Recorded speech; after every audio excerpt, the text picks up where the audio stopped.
Again, I welcome you students to Boolean Algebra Part 2 presentation. And here we will see some theorems and we'll go on to the theorems. So, see the statement first.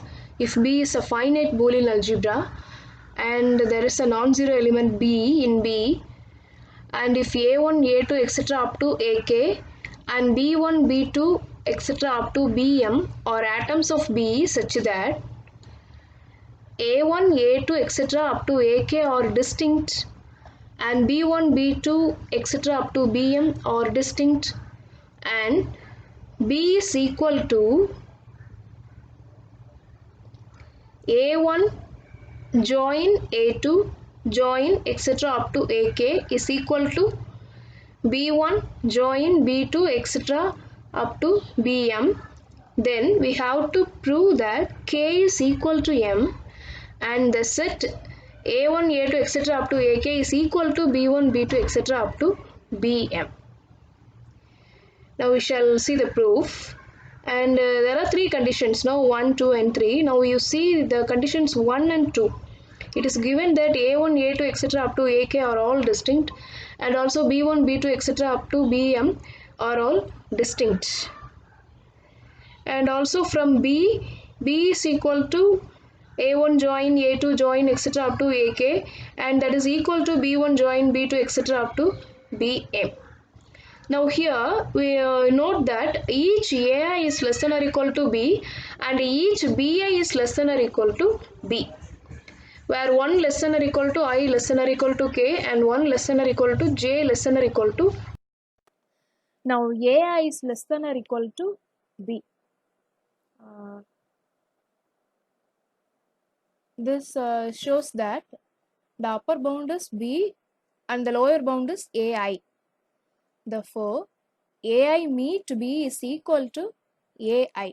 Now we can replace B by B1 join B2 join etc. up to Bm, and this is equal to, now apply the distributive property. So AI meet B1 join AI meet B2 join etc. AI meet Bm. Now we know that each AI is an atom, and also AI is a non-zero element for all I, and also each Bj is a non-zero element.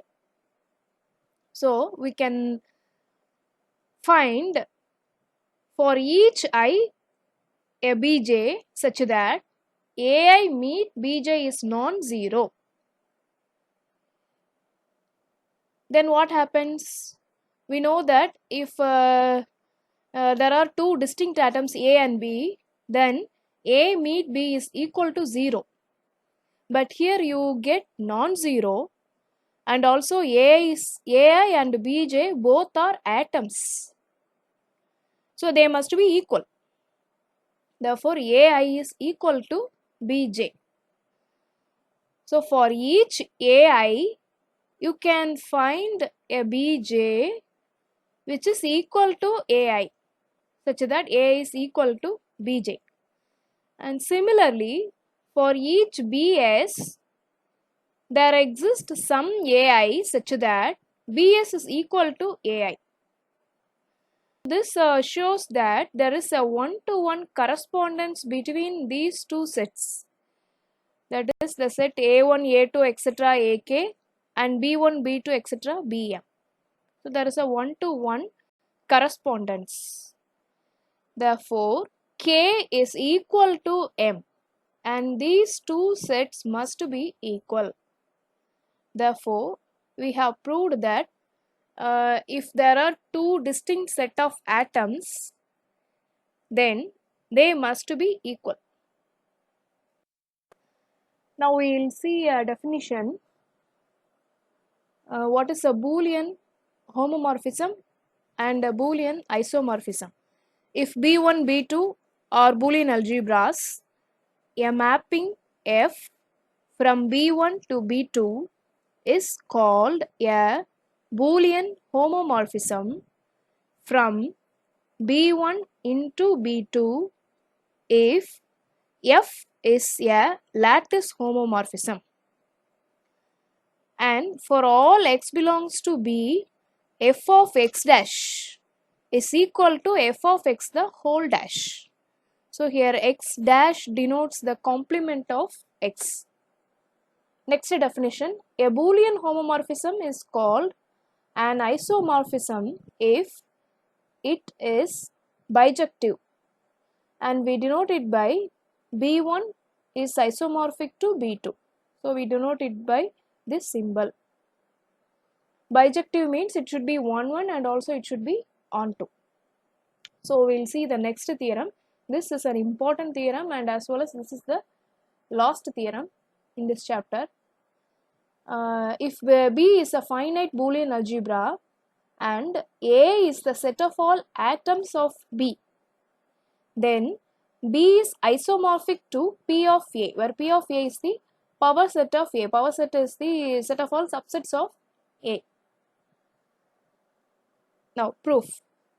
Now you choose a non-zero element in B, and we define the set A of B equal to A belongs to B such that A covers 0 and A is less than or equal to B. And let A of 0 equal to empty set. Then for all non-zero element B, this set A of B is a non-empty set, because we in the previous theorem we have proved that for every non-zero element there exists an atom A such that A is less than or equal to B. Therefore this set is clearly non-empty set. So A of B is a non-empty set. And also, what about A of 1? A of 1 is a set of all A belongs to B such that A covers 0 and A is less than or equal to 1. So what about this set? This set contains all the elements, all the atoms in B. Therefore, this is equal to A. And clearly A of B is a subset of A. So A of 1 is the set of all atoms in B. Now we know that B is finite. Therefore A is also a finite set.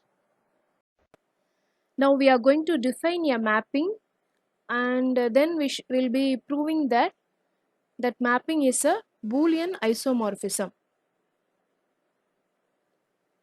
So we define a map H from B to P of A given by H of B is equal to A of B for all B belongs to B. Now we are going to prove that this mapping is a Boolean isomorphism, and already we know that P of A is a Boolean algebra. For any non-empty set, the power set, that is a set of all subsets, is a Boolean algebra. So to prove that H is a Boolean isomorphism, first of all we have to prove that H is 1-1 function, and then H is onto, then H is a Boolean homomorphism. So first we shall prove that H is 1-1. So we have to show that H of B1 equal to H of B2 implies B1 equal to B2 for some B1, B2 belongs to B. Now assume this, H of B1 equal to H of B2. And what about H of B1 and H of B2? That belongs to the power set of A. So this will be a set, namely A1, A2, etc. AK, where A1, A2, A2, etc. up to AK are elements of A and belongs to A, and we know that A is a set of all atoms. So A1, A2, AK are all atoms of B. Now by previous theorem, B1 is equal to B2 is equal to A1 join A2 join etc. up to AK. So we have proved the result, H of B1 equal to H of B2 implies B1 equal to B2. So H is a 1-1 function. Next we have to prove that H is an onto function. To prove that H is an onto function, we have to show that for every element in P of A, there exists a pre-image in B. So take an element C from P of A. Clearly C is a subset of A, and there are two cases. If C is empty set, then we know that A of 0 is equal to empty, and that is A of 0 is equal to H of 0, and that is equal to empty set and is equal to C. So the pre-image of C is 0. Now the other case, suppose C is a non-empty set. Now assume that C is equal to set of all elements C1, C2, etc. Cm. Now put B is equal to C1 join C2 join etc. up to Cm. Then this one is clear that every for Ci is less than or equal to B. So that implies Ci belongs to A of B. So each Ci satisfies the condition for A of B. Therefore, Ci is in the set A of B. Therefore, capital C is a subset of A of B. Now it remains to prove the reverse implication. That is, you have to claim that A of B is a subset of C. Now you take an element from A of B and you have to show that this element A belongs to the set C. Now what are the conditions to be in the set A of B? It should cover 0 and it should be less than or equal to B. And clearly A is a non-zero element. Now what about A meet B, that is equal to A meet. Now replace B by C1 join, C2 join, etc. Cm. Now we are applying distributive property. So A meet C1 join, A meet C2 join, etc. A meet Cm.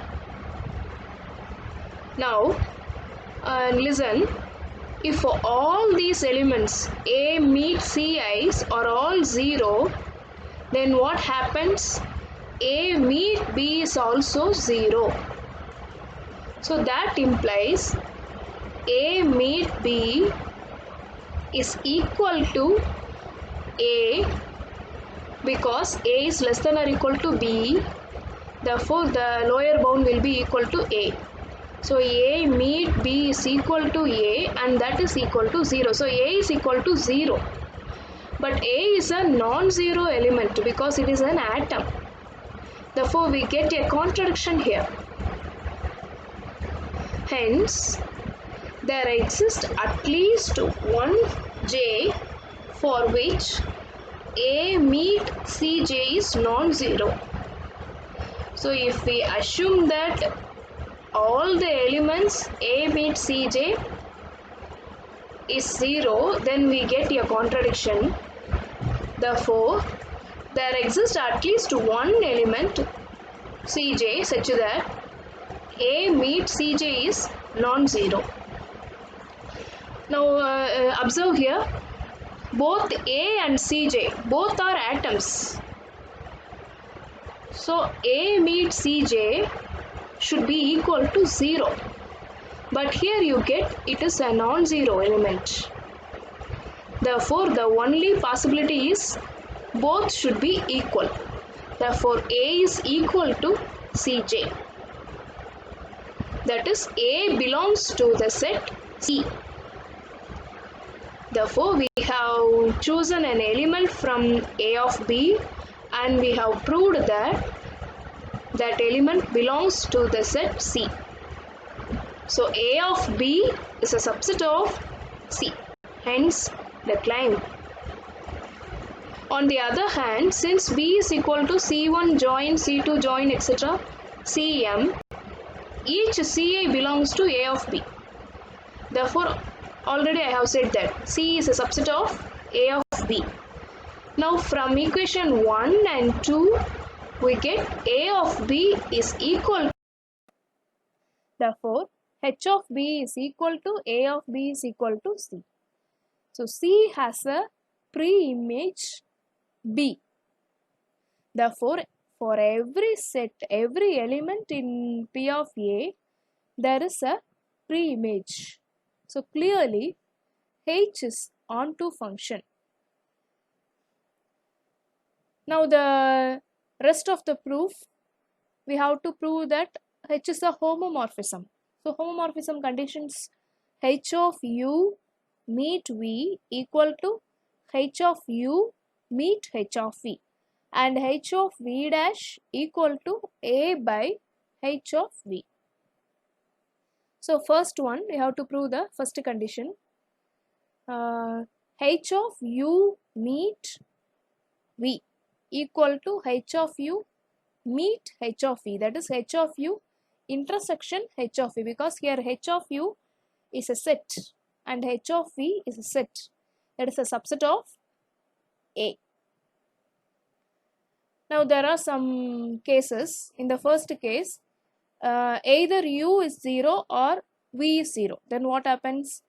H of U meet V becomes empty set. Therefore, H of U intersection H of V is also an empty set.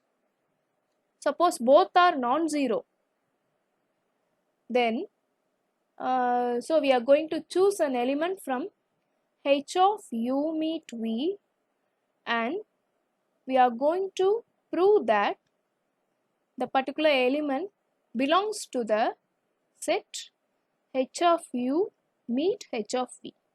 So you choose A from H of U meet V. Then A belongs to A of U meet V. So A belongs to A of U meet V.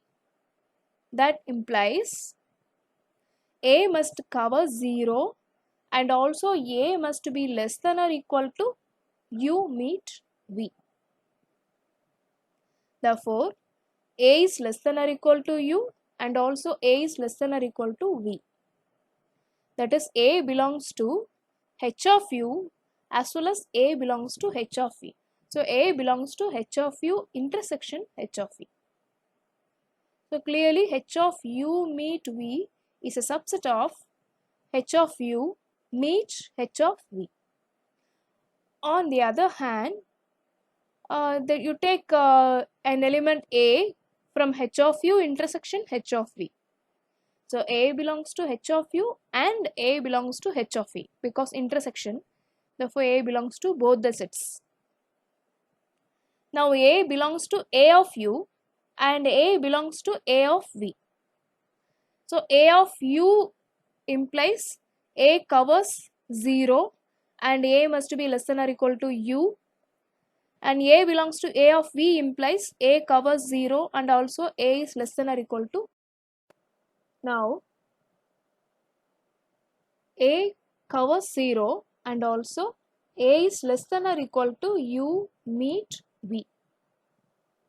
Hence, A belongs to the set A of U meet V, and that is equal to H of U meet V. Therefore, H of U intersection H of V is a subset of H of U meet V. So from equation 1 and 3 and 4, these two sets are equal. Similarly, in the similar way, we can prove that H of U join V is equal to H of U join H of V. So we have proved the first condition for homomorphism. Now we shall prove the second condition, that is H of V complement is equal to A by H of V. Now you take an element V from B and we know that H of 1 is equal to A of 1 and that is equal to A. Now replace 1 by V join V complement. We know that V join V complement is equal to 1. By the previous condition for homomorphism, this is equal to H of V1 V union H of V dash. Similarly, empty set pi is equal to h of 0, and now replace 0 by v meet v dash, because v meet v complement is equal to 0, and by the previous condition this is equal to h of v intersection h of v dash. We know that a and pi are complements to one another. Therefore, it is clear that h of v dash is equal to a minus h of v, that is a by h of v. So, we have proved the condition for a homomorphism. So, first we have proved that h is 1 1 and then it is on 2, and the conditions for homomorphism. Therefore, H is a Boolean isomorphism. Now, there is a corollary part, and it is a very important one. The cardinality of a finite Boolean algebra is 2 power n, and any two Boolean algebras with the same cardinality are isomorphic. We shall see the proof of the corollary. If B is a finite Boolean algebra and A is a set of all atoms of B, now in the previous theorem, in the above theorem, we have proved that B is isomorphic to P of A. Therefore, cardinality of B must be equal to cardinality of P of A. What about the cardinality of P of A? If A has n elements, then the power set of A has 2 power n elements. Therefore, cardinality of B is equal to 2 power n. Suppose if you take two Boolean algebras B1 and B2 with the same cardinality, then Bi is isomorphic to P of Ai. So, cardinality of B1 must be equal to cardinality of P of A1, and also cardinality of B2 must be equal to cardinality of P of A2. And finally, cardinality of A1 must be equal to cardinality of A2. So, these two must be isomorphic. P of A1 and P of A2 must be isomorphic. So, we can get such an isomorphism by defining a mapping G from P of A1 to P of A2 by G of C is equal to F of C for all subsets C of A1, where F is any bijective function from A1 to A2. So, this map is a Boolean isomorphism between P of A1 and P of A2.